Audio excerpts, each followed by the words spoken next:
Oh,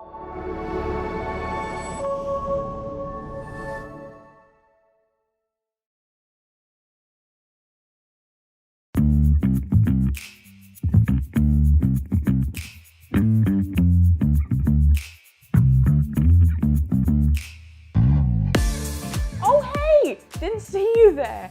Welcome back to Adapting. I'm excited for today. Really? Why are you excited? You get to meet Tobi. Oh, yeah! You told me good things about her. She's lovely. She is one of my favorite people on the entire planet. And she's going to tell us all about some of her advocacy work and her incredible daughter, Sophie. And we're going to learn about, it's called the Trip 12 variant. Have you ever heard of that? The trip, what the heck? That's exactly what I said. I've never even heard of that. No, it's really rare. Like 8 people in Canada or something like that. In this big a country? Jeez. Yeah, it's pretty cool. I think we're going to learn a lot from her. Definitely. I can't wait, honestly. She's great. She's going to be talking about this Advocating is what you're trying to say? The word I'm going for. I have such a tongue tie today, and I think that's just my normal, to be honest, because it's something that comes up all the time. Both of our normal. Okay, so she's going to be talking a lot about advocacy. So, like, I don't know, I was thinking about times that I advocated for myself or for other people, and it's kind of a really, well, it is a difficult journey to navigate. Definitely. So what are some, do you have any stories around advocacy? Well, I did tell you that I used to get bullied a lot, and there was another time that this was in a high school where I stood up to a bunch of guys who were teasing me for liking a guy, mainly because I didn't fit the stereotypical norms. It's like you don't have an hourglass body, or you don't act normal. I'm like, oh, whatever. I'm just me. Deal with it. I hate that word, normal. What's normal? I'm normal. I think you're normal. Yeah, well, I did a presentation in my science class because we were studying the brain, and I'm like, what is normal? It's like different mental disorders exist, and they can be a little bit problematic, but once you get them under control, and I can't find the word. Understand? Yes, and understand them, you'll just basically be stuck in a pit. And I got an A+ for it. So that's another way of advocating for myself. Even though I didn't know what was going on in my through I just resonated through health class. And it was like, project idea. That's awesome. I think advocacy comes in a lot of different ways. Definitely. Right? Like, I think about times in my family, like I've advocated for my son for different things. There's advocating at work for funding. These days we talk about groceries, advocating for grocery prices. We talk about advocating for a lot of things. I find myself advocating for my health and the health of my parents a lot. Oh, wow, yeah. Right? Like just talking to different professionals and hoping that they'll hear the story and see the whole piece of it as to why we can look at something a little bit differently. There are also times I've advocated myself, not for just my mental disorder, but for my heritage itself. People think that the British stereotype is acting like snobs, drinking from tea, acting like Queen Elizabeth. No, we do not. No, that hasn't been my experience. Nope. And judging from how I've lived, you never get to truly know because there are different kinds of people in the world, and they're all living different lives. Advocating for yourself is just one way of making you feel heard, and I love that. Finding a community to be a part of. That is true.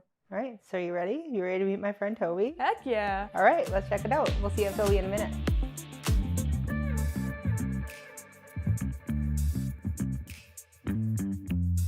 This is funny because in the beginning it's super weird. You're like, oh, wait, what do I say? How do I start this off? And they're like, oh, yeah, nobody knows who you are yet. So, hey, would you like to introduce yourself to our awesome team? My name is Tobi Magner. I am just Tobi. I'm really just Tobi. Like, wow. So can you tell us a little bit? Tell us a little bit about your journey with Sophie. I love Sophie. She is an amazing human being.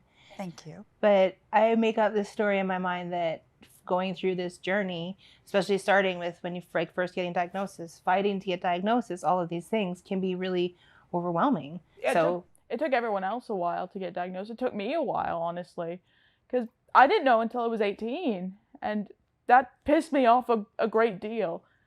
For I was sure. like, why didn't I get diagnosed earlier? But now listening to that, I realized tons of people on the list.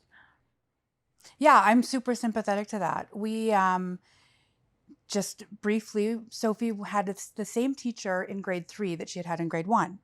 And her teacher, Mrs. Watson, had noticed that there was no growth. She hadn't learned any more to read or write or any of the basic things. And so they had people come down from Calgary actually and do 3 days of testing. And then I had to pick Sophie up from school at like 2:40. And at 2:00, I went and sat in a school classroom and had a meeting with people who said she is not growing in her brain and she won't. And you have an 8-year-old for the rest of your life. Now go down that hallway and pick her up from school.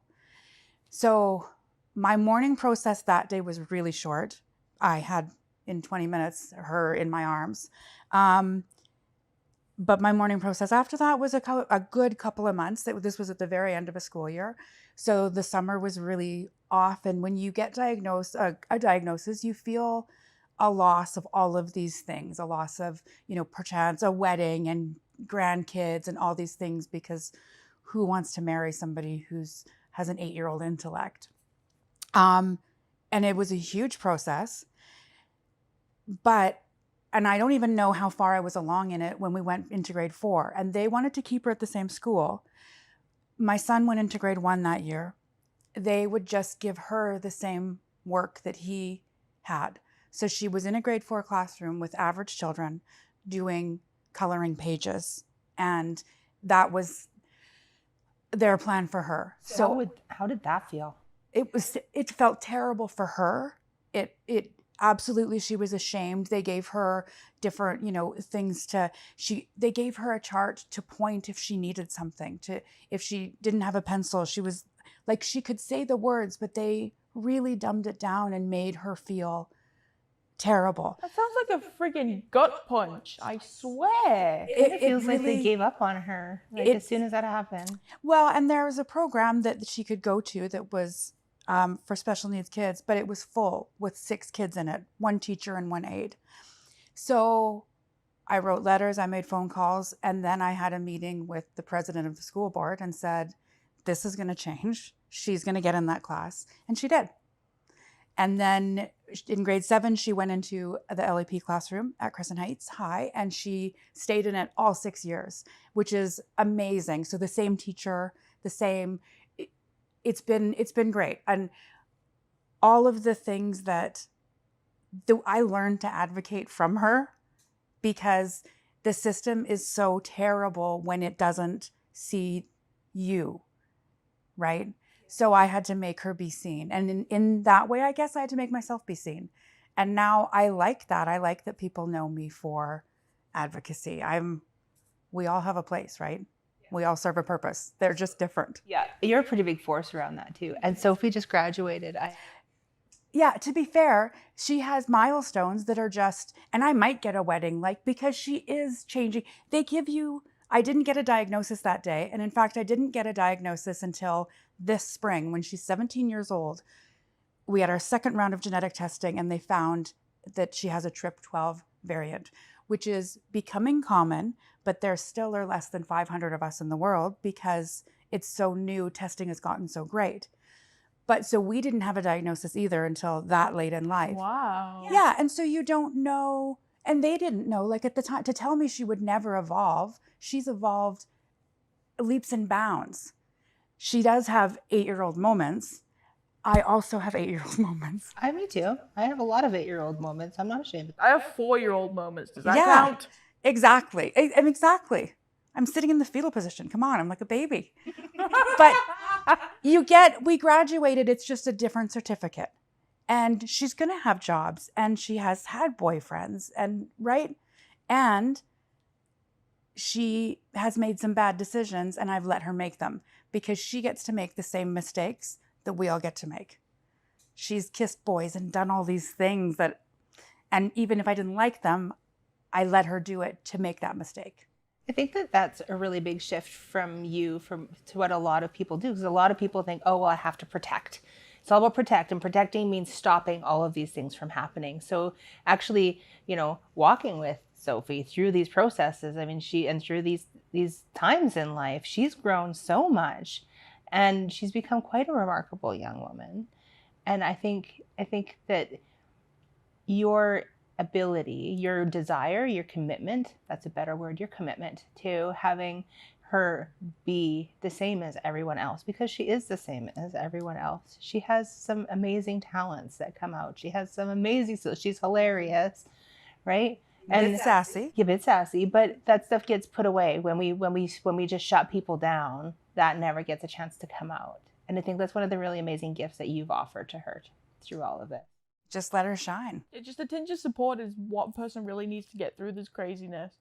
And if I hadn't got the support that I needed, I would have still been in a rabbit hole, I swear.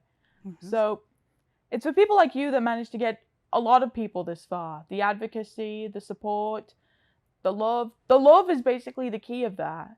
And I don't mean to sound religious, but love everyone. Except the bad people. I don't want to sound mean. You know what? We love them anyway, but we just love them for the good that they have, because everybody has some good. There's inherent good in everybody. But can I hate things about people? Sure.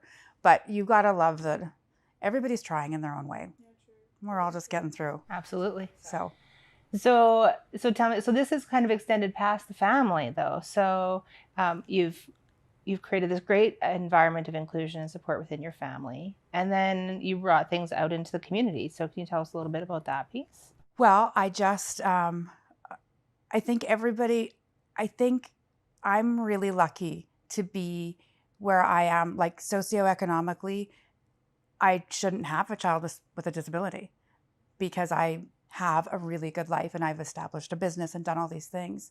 And I think that there are a lot of people who don't have somebody who can advocate the way I can. I think I really bring something to the table. And so I have some employees who have disabilities, and I try to adapt as much as I can for them. And I offer my services to them to just, I don't know, make their worlds a little bit better. I teach yoga to one of my guys because he complains about his back. So we do yoga every morning before he starts working. Yeah, that's amazing. It's fun. He complains the whole time, but it's fun. Because he's allowed to complain. Yeah, absolutely. Yeah. And then providing those spaces to people to just show up as they are, right? Yeah, that's a huge thing. And that impacts your business too, as people get to come through and see people with possibility, right? Absolutely. So like you were talking about when things first started testing, and that was Sophie, like 3 days of testing. I could barely sit through an hour of testing and I would be losing it. Like, what an arduous task. Yeah. And she didn't understand any of it. So, she'd come home crying, and, there are so many, when you're young anyway, there are so many questions. And then learning in that way that you're different, learning while you're cohorted with a bunch of other people, but you're taken out for 3 whole days to try and figure out what's wrong with you. I think that's the big key of it. It's always about finding a deficit, right? But what are some of the amazing things about Sophie that people don't know? Yeah, Sophie is one of the kindest people. We've done a great job raising her. She's sweet and loving and kind, and she's so helpful. And she looks at the world. We have a thing called flexible thinking, and it's our important way of looking at the world and seeing structure is great for her, but we can't always have structure, and change is going to happen. So being able to roll with the punches is not always easy, but we think flexibly and we try to turn negatives into positives, and generally you can if you try hard enough. Do you think that those strategies have also helped the rest of your family? Oh, absolutely. Absolutely. I have an amazing son as well, and you met him, he's a gentleman. He's a very, and my husband as well, he's, a little quicker to anger than I am, and he definitely has been trying to work on not being so much like that, because it's not, you don't move forward when you just say the first thing that comes into your head. You really sometimes need to take a moment to mull things over. And he's learning that, trying to be more flexible. We do all have to learn something new every single day. I learn something new every day, and I make a friend every day. I often say this, I make a new friend every day. I think being kind is one of my greatest qualities. I have the time for just about everybody, and I try to give it. And if somebody has a need, I try to fill it. I really like putting positive into the world. That's definitely where I want to go with my life. Sounds like you're a very in service of others human being. Mm-hmm. You are as well, so you know this. I know this. So what are some of the other ways then? So you had this advocacy piece when Sophie was younger and through school, and to get her into classes and to get through school. And so what are some of the other ways that you've taken this into the community? Like, are you involved with different organizations or different boards, different groups? Yeah, at Medicine Hat, we have a couple organizations that help people with special abilities. I work pretty closely with Ready. Through Ready Works, I have a couple of employees, and they use Ready Lives and for their housing. And I know quite a bit about that because I'm on the board of directors at Ready, which I think really is it's a kind of a full circle completion. And when I first started, I thought, because I am a 4-year-old more often than I'm a 49-year-old, I thought I might not bring anything to the table.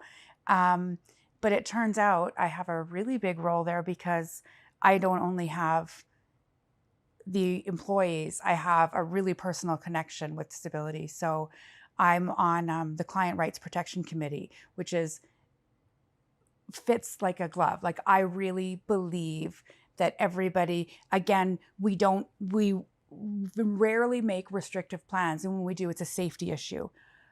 But I like being on that because I, again, firmly believe that every person with a disability or not deserves to make all of the mistakes.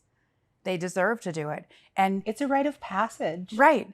And so there will be natural repercussions, like everything. But I do take special care of Sophie, and I want her to be able to say, I did this. It was bad. All of the bad things. I'm not going to name any because then, but right. I want her to be able ratting to. her out. She won't be happy about that. No. But I want her to be able to have all of those moments because we all deserve those moments. Absolutely. Yeah. No matter where we come from, we deserve the moments. Absolutely. My best memories come from those moments. I know. I'm not telling those stories either here. Exactly. But some of our best memories, I get so much extra with Sophie because she'll, start having a cry, and I get to hug her for hours sometimes before whatever it is comes out because doesn't know how to express it or is worried about expressing it. But that to me is just bonus time. My son just says, I did this, it's terrible, and then he goes to his room. But she needs me to support her through that, and I'm happy to do it. It's love, bonus love. So it sounds like when they started off and they were talking about it being a deficit, they were talking about, oh, you're going to have this 8-year-old forever, and oh, life is going to be terrible. That really, they couldn't have been farther from the truth. They were so wrong. It sounds like there's been a lot of incredible gifts along the way. There's been a lot of gifts. There's been a lot of growth. And when she's young, when we're seeing things through the eyes of a child, I mean, I will never argue with that. She keeps me young. It's a pretty incredible journey. Yeah, it's nothing like, and I think that's the part. I've joined some groups that are studying the TRP12 variant, and I've tried really hard to put Sophie's information out there and to answer any questions that anybody has about will this progress, will that progress, and basically say it's all unknown because it's everything changes, and I'm pretty certain that people with disabilities, if you have autism, it looks different for everybody else, right? They all look, and your days probably look different. One day you'll react to something like, and I'm like this, one day I'm like, pancakes for breakfast, great. And the next day, I do not want and will refuse to eat And we all just are like that, right? And so I think seeing Sophie being labeled as a thing finally is great, but knowing that her thing is still going to look like what it looks like for her. And it's just a Yeah. piece. It's just a piece. Yeah. We were talking earlier, and you mentioned that it's very much a spectrum. This TRP-12 is very much a spectrum. So a lot of individuals that are diagnosed, now that this testing is in place, they can be diagnosed much younger to gain different supports, right? So that, but it's quite the spectrum too. So like, what does some of that spectrum look like? It seems like there are a lot of like nonverbal kids now. And so the groups I'm finding are all, quite a bit younger. And so I'm able to say, well, like from my experience, we did a lot of speech therapy and she made a lot of progress. But seeing that, there are a lot of people with really a lot worse core strength than Sophie. And so I really like struck the gold with when I got Sophie. I mean, for a million reasons, but we're very lucky to have her where she's at, and she functions really well, generally. Yeah. And yeah, so I'm lucky, and I'm lucky to be able to share with people that it doesn't have to end as you're an 8-year-old. There's a lot more to come. Definitely. There's always a lot more to come with people with disabilities. Yeah. Yeah, they can give more. When the diagnosis finally came in, like, how do they do that now? Okay, so she's older and they give you all this information when she was younger. So when it came through, like, did they just give you a report? Is it a conversation? Like, did they give you data, strategies, tools? Like, what did that look like when you actually got that final diagnosis? And were you happy? Yeah, that's a loaded question. I mean, we were happy to have a name. Yes, I think you are happy. Even though we had, almost a decade of not knowing a name, but knowing behaviors and traits and stuff. But, it's really interesting. They have a geneticist come down from Calgary and take blood samples from myself, my husband, and Sophie. And we had to sign away some rights, right? Like you have to, because if they're going to do a genetic test, they're going to find all the things. So if I would have been predisposed to breast cancer, they would have found that. That would have been scary. That would have been a scary process to go through. It was scary, but I had to think flexibly because Sophie was scared. She was terrified, and she thought we were being hurt, and right, having these needles done, and she was really struggling with it. So I had to explain to her, my mom had breast cancer.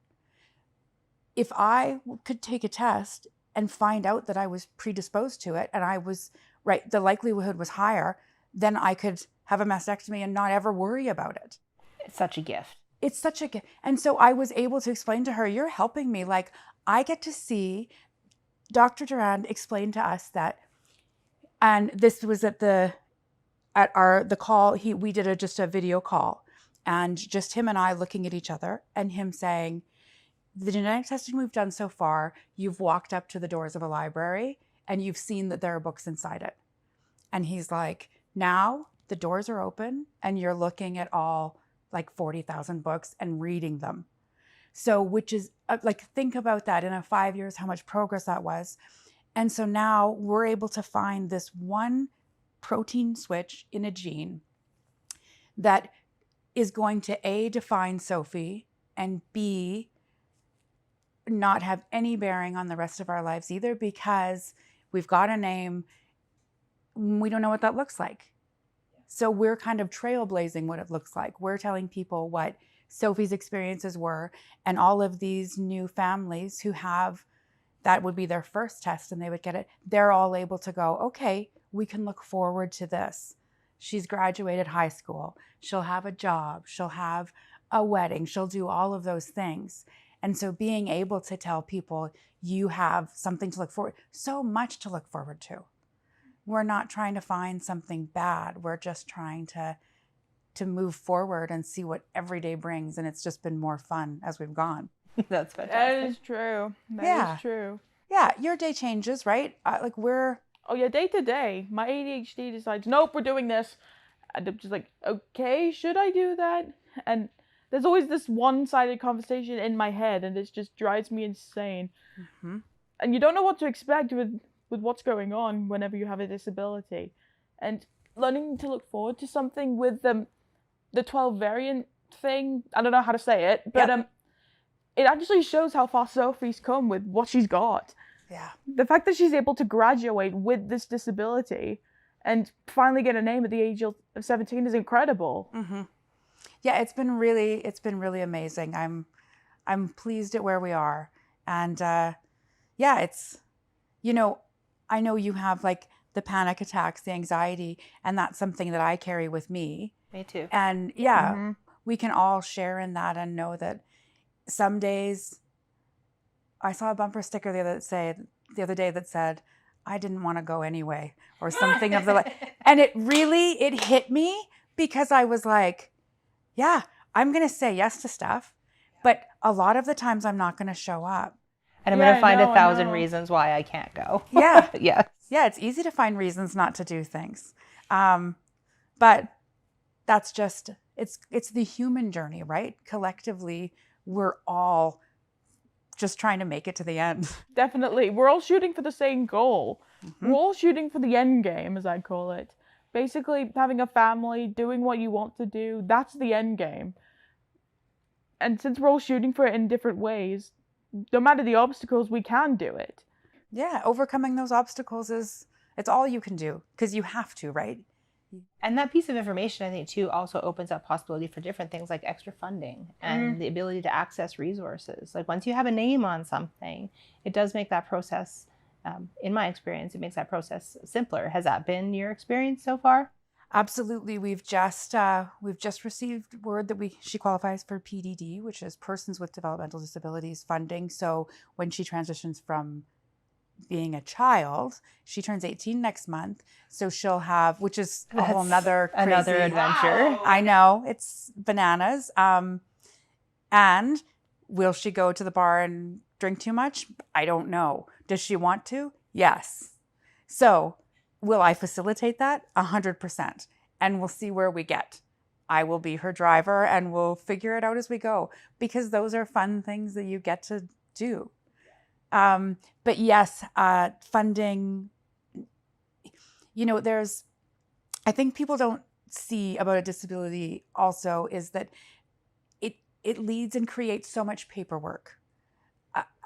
Any sort of, whether it's diagnosed or not correctly at the time, I have to prove to the government every couple of years for tax reasons that she's still disabled. I have to prove it to get PDD and to get AISH and all these things. And it's a really trying process, because every time I have to fill these out, I have to list all of the detriments, because there are some. There are clearly things that need a little more assistance. And it's sometimes soul destroying to do that. Sometimes I have to do it in person and sit and talk to somebody, and they say, well, you know, has this gotten better? No. Can she do this? No. She hasn't learned to do? Still no. There must be a nicer way to ask these questions. So I think I would like people who are in communities and who are, and not just people in positions of power over things like this, but the general public to know that having a disability is a lot of work. It's a work, and it's a heartache for the person who has it, because she feels people still use words that they shouldn't use. And right? And so she feels every day that she has a disability. And I have to reaffirm it all the time. And it's really, really hard. And I would love people to know what that looks like and feels like. It's not, there's a lot of amazing things that she gives me, but that is one thing that unfortunately I have to keep providing this information to people.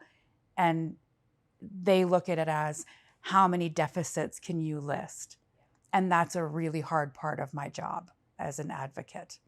And I will continue to advocate for, once we have a diagnosis that is going to be a lifelong condition and we know it, maybe we stop making 2 of those a year go away, right? Maybe we can make the process easier. Yeah, I think that's totally fair. I mean, especially because you're such a glass half full person. You're a sunshiny human. And Sophie is a sunshiny human. So to list nothing but negative things, that would be soul destroying. Definitely. It's like that when I have to do my medicals too. It's the same thing. It's all the things that I can't do. And it's devastating because I'm a reasonably happy human too. So to think about all this positive thing that I've been able to create in this space for myself, and then to fill out this form that says, oh, and you can't do this, and you can't do this, and because of your medications, we can't recommend this, and we can't do this. And you think, oh, and I think that's the only time I really feel like a cancer patient is when I have to either fill out paperwork, or when I have to have a test done. And it's so funny. Those little tiny things can make such a difference, though. Well, that's it. It's being, necessary. Right. And it's in you every day, but I don't see it when we're in the pool 5 days a week doing aquafit to start our days. I mean, I can't see it right now. I know. And that's the funny thing. And if you haven't had a chance to meet Sophie, and you wouldn't see it with Sophie either, because when you meet Sophie, you see her as this sunshine. Judging from what YouTube talking about, she sounds like the sun itself. She's lovely. She's really lovely. Like she's a great human. Yeah. And she lacks a bit of core strength and needs some assistance with some things. And, math is really not her thing. Math is not anyone's strong suit. Can we just point that out? Right? Single digits, she is a rock star. But why? Why do you need double digit math? It's stupid. I'm not buying 24 of anything and adding it to 24 more. I have a phone. Exactly. Yeah, like I have a calculator right in my pocket. Like, just no thank you. Exactly. But it's true, right? So, yeah, I don't know. She's lovely. She's great. And seeing past a label, right, of disability is just, it's what I strive for. It's what I will always push for, is people just seeing us all and accepting us for who we are. And let's, help each other. It's like a song I used to listen to says, people are people. That's it. No matter what we go through, we are people. I dropped my fidget. I need my fidget. I have a pterodactyl fidget. Because we're basically 4. Yep. All right. Well, thank you so much for sharing about Sophie's journey. Thank you for telling us a little bit about what your world looks like, and reminding us of the possibility in things, because you're right. The more we approach things with kindness, the more that we see the possibility and potential in people, instead of this ugly list that we have to provide to the world all the time. Yeah, I mean, just look at through the person's shoes exponentially. Couldn't think of a word. And then you'll be able to see what they're going through. That's the best thing that someone could strive for. Yeah. Just empathy through whatever's going on. The list doesn't define her. No. And we'd have a much kinder world if everybody stopped looking at the list and started looking at the person. So Thank you for sharing that message. Thank you for talking with us today. Is there anything else that you would like to add? I've really appreciated the opportunity. I hope to spend many, many more years finding different ways to advocate. And after today's discussion, I'm going to write some emails about, can you not make me prove this again?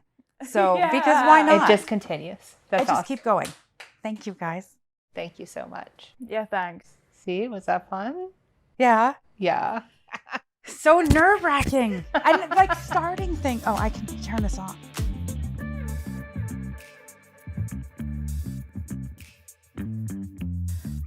That was Tobi. Is she not amazing? You were definitely right.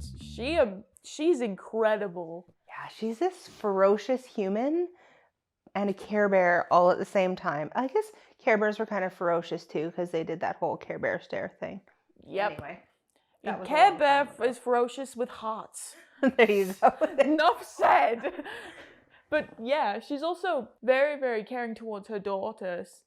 Like, knowing that she would have an 8-year-old for the rest of her life, she sounded heartbroken. Mm-hmm. And to be honest, if I heard that as a parent, even though I'm not,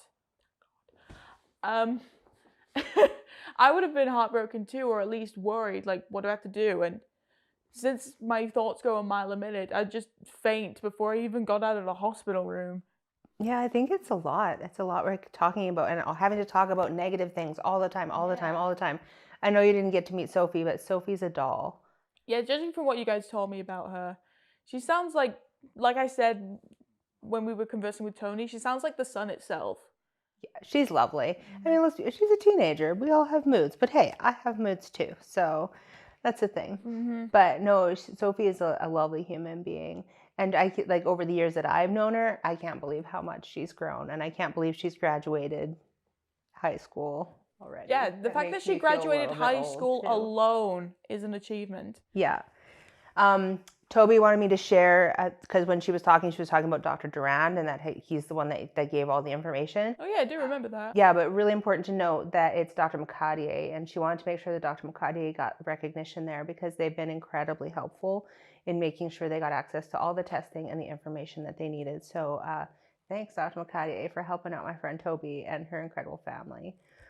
So what did you think about the part of where you letting her fail, treating her kids the same, letting Sophie fail and do all of those things? Do you think I think that it's something that everybody should get to experience. There's kind of rites of passage, right? Yeah, like your first tequila shot, getting on the road for the first time. I still hear the word tequila and it makes me queasy. I'm sorry. Note to self, never say tequila. Oh, you're doing it again. Anyway, so there are different rites of passages, so... Absolutely. Which I get. I myself have experienced some of those. And some with my father, who's a free spirit, saying, go ahead, you can do this, Kirah, I'll just be in the car. And with my mom, who's like, take the turn, take the turn, take the turn, take the turn. Like two different sides, like one that wants to let you fail, just to because a bird falls when they're learning to fly. And one that's trying to protect the bird from that fall relentlessly by just freezing. So... That's fair. I think there's a lot of value to those lessons too. Yeah, that's true. Like when I was growing up, I went through lots of those fail moments. My dad was a total free spirit too. You did tell me that. Yeah. So one of the things that I think one of the biggest gifts, because he gave me so many. And at the time, I did not think it was a gift at all. But one of these incredible things that he did is that I told you it was time that I was kind of homeless, couch surfing all over the place. Yeah, surfing with your dad all over. Yeah, so I came back to Alberta, and I'm like, hey, Dad, I need a place to stay. And he says, sure. So I'm thinking, great, I'm going to his house. Everything's going to be fine. I'm going to live like I'm a teenager again. Free rent, free food. This is going to be amazing. And he took me to his print shop. My dad was a pressman, so he printed lithographs. So he took me to his print shop. And we went into his office, and there was a mattress on the floor, and I had access to a shower and a bathroom and all the things I needed, a little microwave, a tiny fridge. And he gave me $20, and he said, they arm the building at 10 o'clock, so you got to make sure you're back in by then. I will see you on Friday, and we'll go for supper. In the bloody office? Yeah. That's the weirdest situation I've ever heard. Well, but hear this, though. Then he would pick me up on a Friday. And when he picked me up on a Friday, he would say, make sure you're dressed and ready to go. So I'd put on a nice outfit, make sure I did my hair, everything nice. He would pick me up, and we would go for supper. And he'd make sure we had a nice glass of wine, that we went to a nice restaurant. And he says, you have a choice. You have a choice to work towards something better or to stay sleeping on the floor in my print shop. But we can do meals like this, or, right? So it's this really cool opportunity to kind of be there and be on my own and really make choices about my life, and to see that, yeah, sometimes we get rewarded differently in life, right? Sometimes we can fail forward. That was his thing. Fail forward. You fail all you want in life, but fail forward. So that's what I did. And after I left there, I really got my life together. I figured things out. Shortly after that, I met my husband. It was a really great lesson, and it wasn't cruel or anything. I was fed, I was watered, I was cared for and supported. It just wasn't as comfortable as it could have been.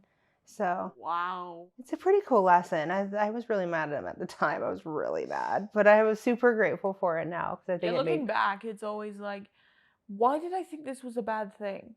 Just why? Yeah, and you know what? The big thing of that too is he would have done that for any of us. He would have done that for any of his kids. Just giving them the opportunity to have a learning lesson, to fail forward. And I love that Tobi does that with her family. I love that she does that with her kids. And I love that Sophie doesn't get to miss out on those things. Yeah, just because she has the Trip 12, whatever the Trip heck. 12 variant. Thank you. Just because she has that, I still don't know how to say it, so just bear with me. Just because she has it doesn't mean that she doesn't get to miss out on everything, like graduation or your first boyfriend, your first heartbreak. Sneaking a kiss. Did you hear that one? Sneaking a little kiss. That would never happen to me. I'm blunt. This is true. This is true. Yeah.